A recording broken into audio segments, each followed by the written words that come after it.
तो biological satisfaction हमारे अंदर नहीं रहता। फिर जब हम ईगो को डेवलप करते हैं तो ये बायोलॉजिकल सेटिस्फेक्शन के साथ हमारा साइकोलॉजिकल सेटिस्फेक्शन भी आ जाता है कि हम बायोलॉजिकल सेटिस्फेक्शन के साथ अपना ऐसा ऑब्जेक्ट खोजें जो हमें बायोलॉजिकल सेटिस्फेक्शन के साथ साथ साइकोलॉजिकल सेटिस्फेक्शन भी दे सके, और वो है लव।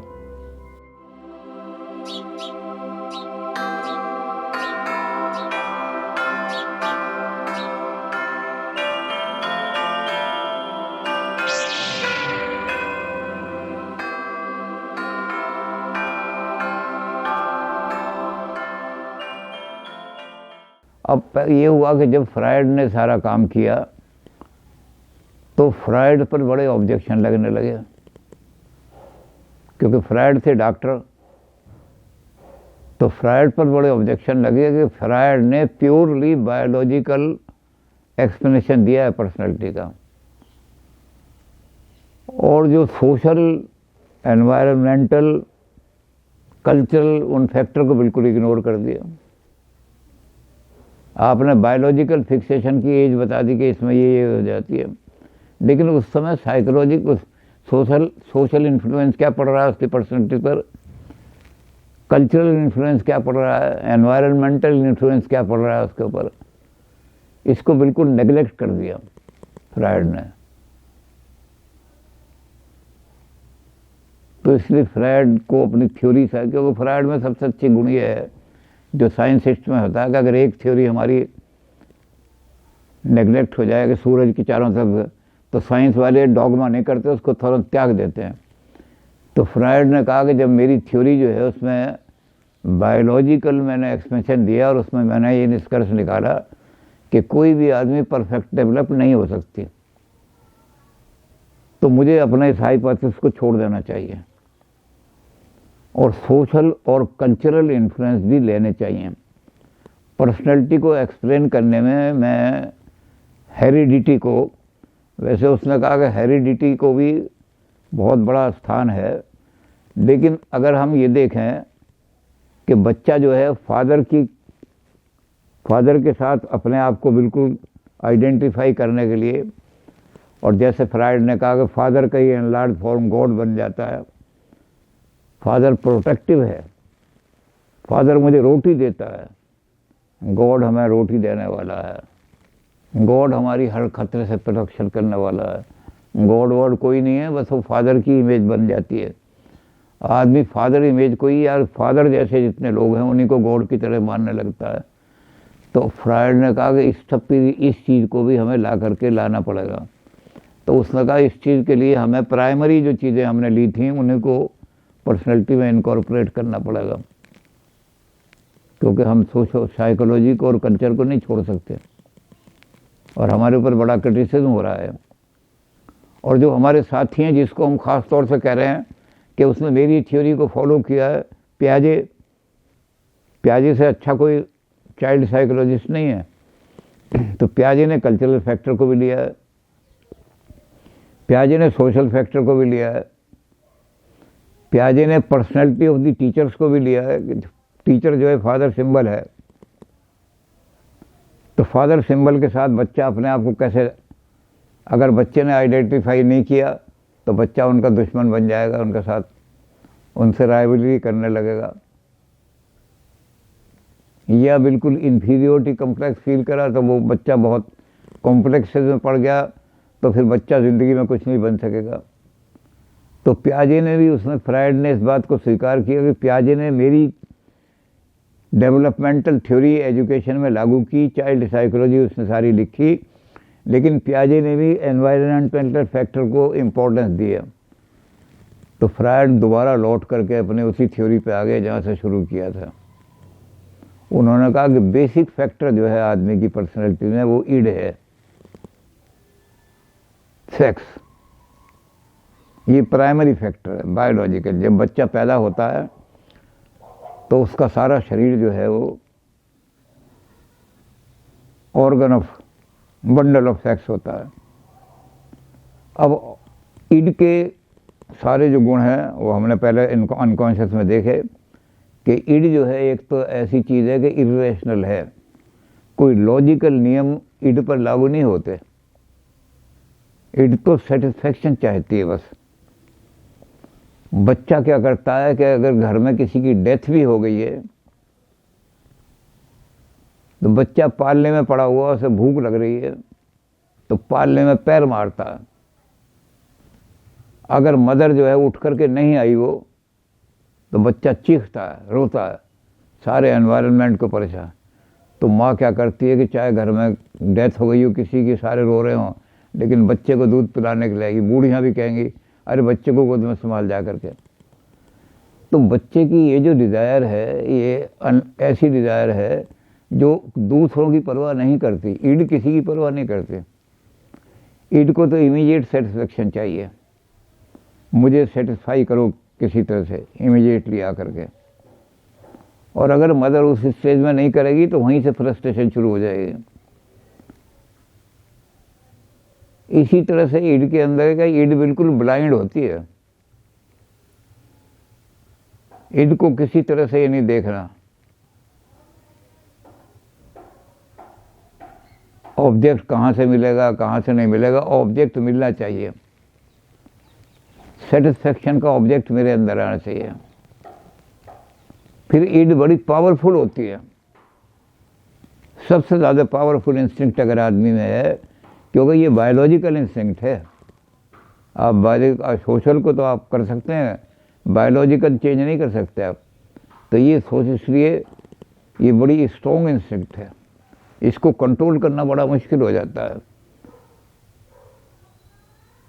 फिर ये ईड क्या करती है, ये ईड अनकॉन्शियस में चली जाती है जब रिप्रेस होती है, और अनकॉन्शियस में जाकर के परेशान करती है आदमी को। तरह तरह के ड्रीम दिखाई देते हैं।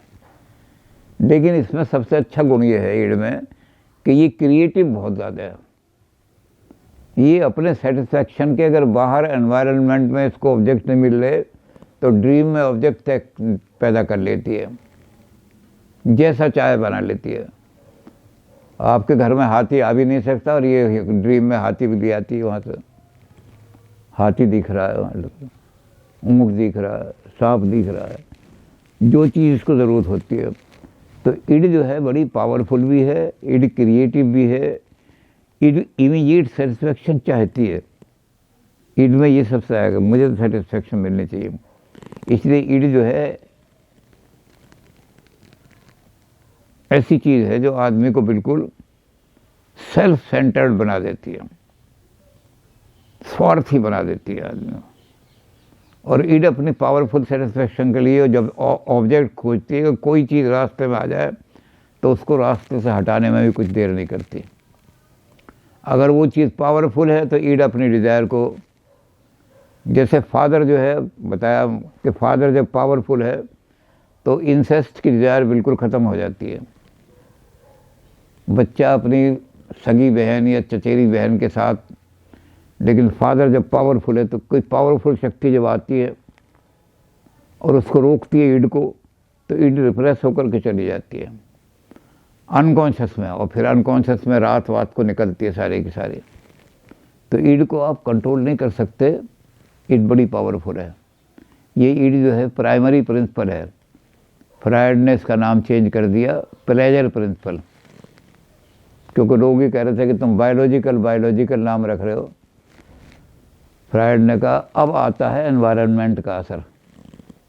बच्चा जब 5-6 साल का होता है तब उसे अपनी ईगो कि मैं भी एक अलग पर्सनैलिटी हूँ, तभी तो वो मदर को पजेस करने की कोशिश करेगा, तभी तो वो अपने आप को असर्ट करने की कोशिश करेगा कि मुझे असर्ट करो। वो अपने बार बार मदर को इसलिए मजबूर करेगा कि मेरे एनल जो है उसको साफ़ करो अच्छी तरह से। कई बार वो रिटेंशन भी कर लेता है, एनल रिटेंशन। माँ अगर उसको ठीक से साफ नहीं कर रही और उसे प्लेजर मिलता है जब माँ बार बार एनल को छूती है, तो वो जो उसके अंदर से मल निकल रहा है उस मल को रोक लेता है, और फिर माँ देर तक करती रहती है तो उसे प्लेजर मिलता है उसको सारे के सारे। तो ये जो हमारा डेवलपमेंट का सेंटर है, जब ये आगे बढ़ता है उस एज में, तो बच्चे के अंदर ईगो डेवलपमेंट शुरू हो जाती है। मैं भी हूँ कुछ, और जब ये ईगो डेवलपमेंट शुरू होती है आदमी के अंदर, तो बच्चे को रियलिटी का फेस करना पड़ता है। मुझे ही सब कुछ मिलना चाहिए, इस पर फादर का, एनवायरनमेंट का, पीयर्स का, बच्चे को थप्पड़ भी मारने लगते हैं उस समय तो, कि तू ही सब चीज़ें, तू सारे खिलौने तोड़ देगा, तू ही सब। तो बच्चे का सोशल कंटेक्ट आना शुरू हो जाता है, और जब सोशल कंटेक्ट आना शुरू हो जाता है तो बच्चा ईगो को, अपने को उसके साथ ढालना शुरू करता है। वो ईड को रोकता है, ईड के सामने दीवार बन के खड़ी हो जाती है ईगो। अब वो ईगो जो है क्या करती है, प्लेजर प्रिंसिपल को रोकती है। तेरा ही प्लेजर दुनिया में थोड़ी ही सबसे ज़्यादा है, और भी तो लोग हैं उनका प्लेजर है। तो ये प्लेजर से कन्फ्लिक्ट शुरू हो जाता है, सोशल कन्फ्लिक्ट यहीं शुरू हो जाता है।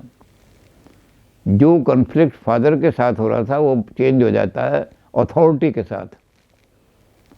फादर हमारी अथॉरिटी है तो हम हर अथॉरिटी को फादर सिंबल मानने लगते हैं, और वहीं से ईगो का हमारा डेवलपमेंट शुरू होता है। ईगो इनकॉर्पोरेट करती है फादर के नियमों को, जो सोसाइटी में नियम, फ्रायड कहता है ये नियम भी एक से नहीं हो सकते, हर कल्चर में अलग तरह के नियम हैं। एक कल्चर में जो चीज़ अच्छी मानी जाती है, दूसरी कल्चर में वो चीज़ अच्छी नहीं मानी जाती, लेकिन वो होती यही है कि फादर जो है वो कंट्रोल करता है। फादर कंट्रोलर बना हुआ है। जब फादर कंट्रोलर बना हुआ है तो फिर बच्चा जो है वो समझता है कि फादर की बात मानने में ही प्रोटेक्शन है, इसी में ही रोटी मिलेगी, इसी में खाना मिलेगा, इसी के अंदर मेरी और ज़रूरतें जो हैं ज़िंदगी पूरी होंगी, तो वो अपने प्लेजर को थोड़ा सेक्रीफाइस करना शुरू कर देता है। ये ईगो बहुत देर तक डेवलप होती है। ईगो डेवलपमेंट पे फ्रायड ने बहुत ज़्यादा जोर दिया है।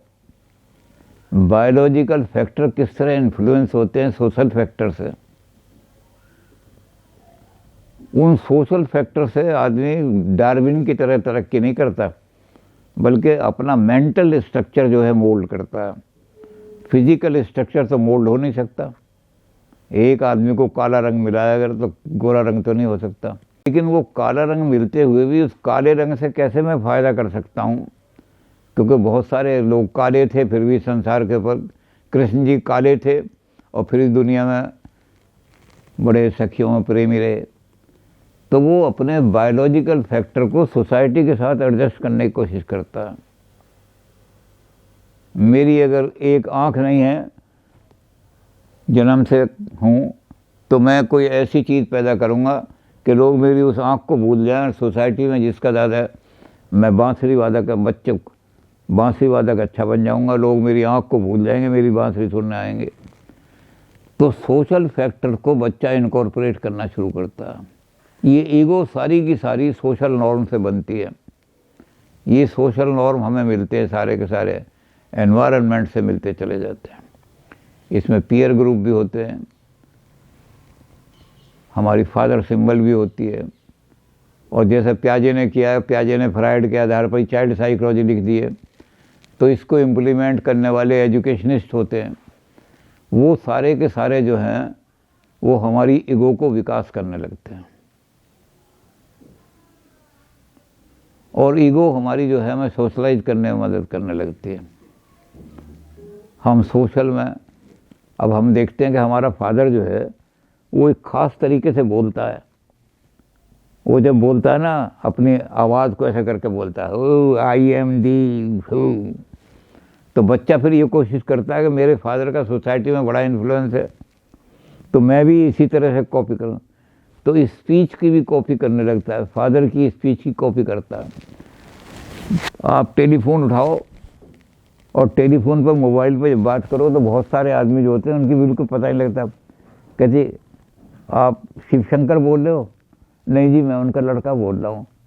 तो वाणी बिल्कुल ऐसी होगी आप पहचान नहीं सकते, क्योंकि बच्चे ने अपने आप को इनकॉर्पोरेट फादर के करनी शुरू कर दिया। ड्रेस स्टाइल में भी फ्रायड ने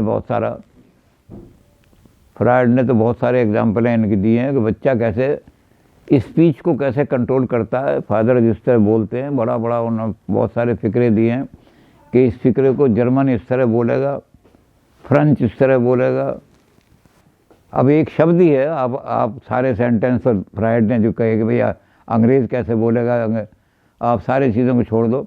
आप मैडम है एक शब्द, ये डा जो है ये फ्रेंच में नहीं बोला जाता, मदाम। अब इसको बादाम कहोगे, मदाम कहोगे, लेकिन अंग्रेज़ वाला आदमी मैडम कहेगा। और जब ये कहेंगे अंग्रेज़, ये कहेंगे फ्रेंच वाले मैदाम, तो वहाँ फ्रेंच में जो बोलने वाले वो आदमी कहेंगे मैम, फिर अंग्रेज़ में लौट कर कहेंगे मैम। मैडम जो है इस तरह। तो ऐसे फ्रायड ने बहुत सारे सेंटेंसेस दिए हैं, हमने एक शब्द ही ले लिया। तो फ्रायड कहता है लेकिन बात क्या है कि बच्चा जो है वो अपने आप को, ईगो को, अपने को एनलार्ज करता जा रहा है। वो फादर के साथ वो समाज में देखता है कि मेरा फादर मुझे समाज में ले जाता है, तो वहाँ कैसे बात करता है, तो जाकर के किसी से मिलता है जो अपने से छोटे हैं उनको, तो बच्चा भी जो अपने से छोटे होंगे उनको फिर हाथ रखना शुरू कर देता है। और जब बड़े हैं उनको मिलता है फादर, तो बच्चा ड्रेस स्टाइल में फ्रायड कहते हैं कि ट्रेडिशन ही बन जाती है। इंग्लैंड का ड्रेस स्टाइल जो देखो वो चाइना के ड्रेस स्टाइल से बिल्कुल अलग होगा, क्योंकि चाइना अपने फादर और दादा का ड्रेस स्टाइल कॉपी करते करते वो आज तक उन्होंने 1000 साल का बनाया है। इंग्लैंड में और तरह का, क्योंकि हम फादर को कॉपी कर रहे हैं। हमें ईगो को डेवलपमेंट करना है तो फादर को कॉपी करना पड़ेगा, हमें फादर की ड्रेस जो है उसको लेनी पड़ेगी। अच्छा, भोजन में तो बहुत आजकल अंतर हो गया है, फादर वाला भोजन नहीं करता। फ्रायड के ज़माने में तो 1920 में तो फ्रायड ने यही लिखा है। उसने कहा कि जो चीज़ घर में बनती है उसमें जो चीज़ फादर और या फादर सिंबल उनको ज़्यादा पसंद होती है, तो बच्चा की पसंद भी वैसी बन जाती है, घर में वही चीज़ें बनने लगती हैं। इस घर में चने का शोरमा ज़्यादा अच्छा खाया जाता है, इस घर में बाजरे की रोटी ज़्यादा अच्छी खाई जाती है, इस घर में मक्का की रोटी और साग अच्छा खाया जाता है। तो बच्चा जो है इस तरह से फ्रायड ने बड़ा ईगो का डेवलपमेंट में, क्योंकि अब बायोलॉजी से हट करके फ्रायड का जो क्रिटिसिज्म हुआ तो सोशियोलॉजी की तरफ आ गए, और सोशियोलॉजी की तरफ वो एनवायरनमेंट को ले रहे हैं। आपका बायोलॉजिकल स्ट्रक्चर जिसको कहते हैं कॉन्स्टिट्यूशन, आपका बायोलॉजिकल कॉन्स्टिट्यूशन तो चेंज नहीं हो सकता। वो तो आपको जैसा मिला है भगवान ने वैसे ही, लंबा आपको लंबा बनाया तो लंबे ही रहेंगे, छोटा बनाया तो छोटे ही रहेंगे प्रकृति ने। तो कॉन्स्टिट्यूशन और कॉन्स्टिलेशन चेंज होता रहता है। यही जो हमारा कॉन्स्टिट्यूशन है, इसको हम कैसे डेकोरेट करेंगे, कैसे इससे बात करेंगे, कैसे खाना खाएंगे, तो कॉन्स्टिलेशन सारा हमारा कल्चरल और सोशल होता है। ये कल्चरल और सोशल चीज़ जो है ये इनकॉर्पोरेट करने का काम करते हैं। और फ्रायड ने दोनों को माना, फादर और फादर सिंबल। हालांकि उसने शब्द नहीं की थी मास्टर के, लेकिन जब वो प्याजे को कहता है कि मेरे दोस्त ने सबसे अच्छी चाइल्ड साइकोलॉजी लिखी है, तो इशारा वो प्याजे की तरफ ही कर रहा है, एजुकेशन की तरफ।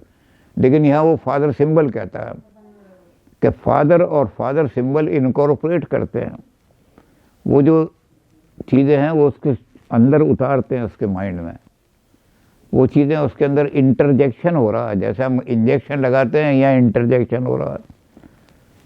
वो ईगो के नॉर्म जो हैं, फादर और फादर सिंबल जितने भी हैं, वो ईगो के नॉर्म बच्चे के अंदर धीरे धीरे 5 साल की आयु से करते करते और जब तक जवान होता है ये इनकॉर्पोरेट ही होते थे, बल्कि और भी बड़े एज तक होते थे।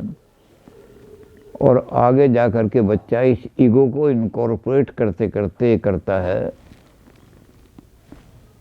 कि सेक्स और लव में कॉम्बिनेशन कर देता है। जो मदर पैटिंग करती है या मदर लव करती है, फादर लव करता है, उसमें प्लेजर तो सेक्स जैसा मिलता है, लेकिन इसको करने के लिए कि सोशली नॉर्म हो, तो बच्चा जो है, हर एक बच्चे की ये इच्छा रहती है चाहे वो मैस्कुलिन हो चाहे फेमिनिन, कि मुझे परमानेंटली ऐसा मिल जाए, उसको कहते हैं मैरिज। हर आदमी मैरिज की कोशिश में रहता है, कोई सन्यासी पन्यासी होंगे जो चले जाएंगे, लेकिन हर आदमी ऐसा चाहता है मुझे एक पार्टनर ऐसा मिल जाए जो पार्टनर मुझे सेक्स सेटिस्फेक्शन के साथ लव भी दे सके। अगर खाली सेक्स सेटिस्फेक्शन देखना हो तो हम किराए पर कोई औरत भी ले सकते हैं, बाज़ार में कोई औरत ले सकते हैं, लेकिन वो हमें लव नहीं देगी, सेटिस्फेक्शन तो दे देगी सेक्स का। तो बायोलॉजिकल सेटिस्फेक्शन हमारे अंदर नहीं रहता। फिर जब हम ईगो को डेवलप करते हैं तो ये बायोलॉजिकल सेटिस्फेक्शन के साथ हमारा साइकोलॉजिकल सेटिस्फेक्शन भी आ जाता है, कि हम बायोलॉजिकल सेटिस्फेक्शन के साथ अपना ऐसा ऑब्जेक्ट खोजें जो हमें बायोलॉजिकल सेटिस्फेक्शन के साथ साथ साइकोलॉजिकल सेटिस्फेक्शन भी दे सके, और वो है लव। तो इसलिए फ्रायड कहता है कि ये जो इंस्टीट्यूशन है ये यूनिवर्सल इंस्टीट्यूशन है मैरिज की, ये यूनिवर्सल है, हर सोसाइटी में मैरिज की इंस्टीट्यूशन होती है। सेवेज जो है उनमें नहीं होती है, जंगली लोगों में तो नहीं होती, उसमें तो किसी से भी सेटिस्फाई कर लिया, जहाँ कोई मिला उसे आओ ये। तो हम जो है ईगो को जब डेवलप करते हैं तो हमारी ईगो जितनी ज़्यादा डेवलप होगी उतना ही हमारा सोशलाइजेशन हो जाएगा। हमारा बायोलॉजिकल बीइंग जो है सोशल बीइंग बनने की तरफ बढ़ रहा है। अब फ्रायड बायोलॉजी से हट गए हैं सोशियोलॉजी के साथ, लेकिन पर्सनैलिटी को डेवलप कर रहे हैं। तो ईड लिया पहले, तो उन्होंने कहा ईड बड़ी पावरफुल है, इसको कंट्रोल करना, ईड की सारी पावर हुई टाइम। ईड तो प्राइमरी है, ये तो सारी ज़िंदगी सेक्स की इच्छा तो प्राइमरी रहेगी बायोलॉजिकल। जब से इसको रेगुलेट करना है बस, आप इसको नेगेट नहीं कर सकते, क्योंकि बायोलॉजिकल है ये। सेक्स जो है तो बायोलॉजिकल है, सोशल नहीं है। इस बायोलॉजिकल को आप कभी नहीं निकाल सकते, सारी ज़िंदगी रहेगी। ये तो यूनिवर्सल भी है, हर एक में है, ये जानवरों में भी है, लेकिन जानवर को आप सोशलाइज नहीं कर सकते, क्योंकि जानवर में साइकोलॉजिकल पावर नहीं है, मेंटल पावर उतनी नहीं है। आदमी की मेंटल पावर जो है वो सोशल नॉर्म को एक्सेप्ट कर रही है, बायोलॉजी एक्सेप्ट नहीं करती। आप किसी को अगर किसी के दिल में अगर कोई समाज की बातें कर रहे हो, दिल थोड़ी एक्सेप्ट करेगा उसको, दिमाग एक्सेप्ट करेगा। तो आदमी की जब साइके विकसित हो जाती है, डेवलप हो जाती है, जो कि ओडिपस पीरियड में आकर के यानी 9, 10, 11 साल में पूरी हो जाती है, तो आदमी इनकॉर्पोरेट करना शुरू करता है। फादर की जितनी भी चीज़ें हैं वो कोशिश ये करता है कि मैं फादर को अपने अंदर आइडेंटिफाई कर लूँ, फादर से टक्कर लेने में मेरा ही नुकसान है, इसलिए अच्छा यही है कि मैं और फादर की हर चीज़ को कॉपी करूं। इसके लिए जैसे मैंने बताया कि फ्रायड ने बहुत भाषा में हम फ्रायड को कॉपी करते हैं, ड्रेस में करते हैं, बोलने के स्टाइल में करते हैं, बहुत सारी चीज़ों में करते हैं। अब सारी चीज़ें तो फ्रायड बताएगा, लेकिन हमने थोड़ी थोड़ी बताई कि बच्चा फादर को कॉपी करते करते सोशल बनना शुरू हो जाता है, और उसकी ईगो जो है अच्छी जब डेवलप हो जाती है तो फिर बच्चा ईड को रोकना सीख जाता है, ईड को कंट्रोल कर लेता है इस तरह से कि मुझे सोशल नॉर्म को फॉलो करना है। अब इसी में बीमारी हो जाती है। फ्रायड कहता है कि कल्चर का मतलब होता है कंट्रोल ऑन सेक्स। जो सोसाइटी सेक्स पर जितने कंट्रोल लगाएंगी उतनी उस सोसाइटी कल्चरल माने जाएंगे।